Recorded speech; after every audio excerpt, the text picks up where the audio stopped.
தாய் தமிழ் உறவுகளுக்கு வணக்கம். திமுக கூட்டணியில் திருமாவளவன் போர்க்கொடி.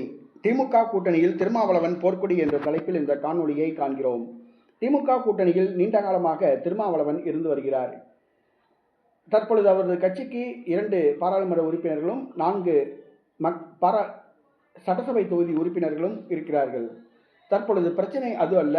வருகிற சட்டசபை தேர்தலில் 25 தொகுதிகள் போட்டியிட திட்டமிட்டுள்ளார். திமுக கூட்டணியில் இரட்டை இலக்க தொகுதியில் போட்டியிட திட்டமிட்டுள்ளார்.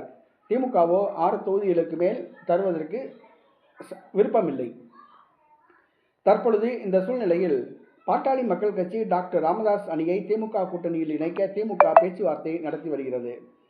நேற்றைய தினம் திமுக என்ன முடிவெடுத்தாலும் கட்டுப்படுவோம் என்று கூறிய திருமாவளவன் இன்றைய தினம் பாட்டாளி மக்கள் கட்சியை திமுக கூட்டணியில் இணைத்தால் திமுக கூட்டணியில் இருந்து வெளியேறுவோம் என்று திருமாவளவன் அறிவித்துள்ளார்.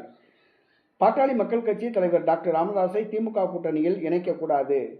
திமுக கூட்டணியில் டாக்டர் ராமதாஸை இணைத்தால் திமுக கூட்டணியிலிருந்து வெளியேறுவோம் என்று திருமாவளவன் தடாலடியாக அறிவித்துள்ளார். இது திமுகவுக்கு அதிர்ச்சியை கொடுத்துள்ளது. மேலும் திருமாவளவனை விட கூடுதலான தொகுதிகள் பாமகவுக்கு ஒதுக்க மு.க. ஸ்டாலின் முடிவு செய்துள்ளதாகவும் கூறப்படுகிறது. தற்பொழுது திமுக கூட்டணியிலிருந்து திருமாவளவன் வெளியேறினால் எந்த கூட்டணியில் போய் இணைவார் என்பது கேள்விக்குறியாக உள்ளது.